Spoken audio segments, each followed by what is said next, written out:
You're a college student on spring break right now, and you might be getting a few more days off from class, in case you don't know that. Texas A&M Universities in Kingsville and Corpus Christi, as well as Del Mar College, will be extending spring break 1 week through March 20th. At this time, coastal Bend colleges will be resuming classes after spring break.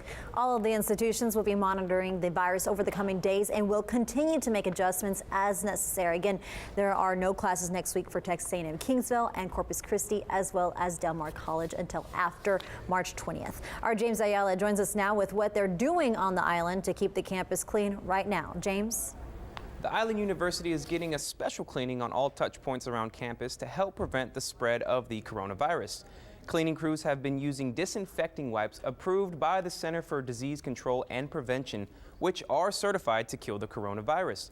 There is a special emphasis on touch points, which are any of the surface areas that more than one person may touch each day.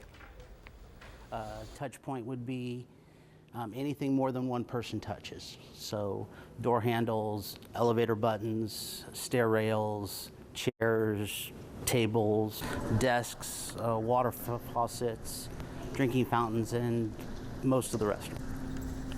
The disinfecting of those certain touch points will continue on through tomorrow. Also, there will be no changes to student operations, as housing and food services will remain available. Again, each room on campus is being disinfected twice a day as the school gets ready to open back up on March 23rd. Rudy, Leslie. All right, thank you, James, for that. Meantime.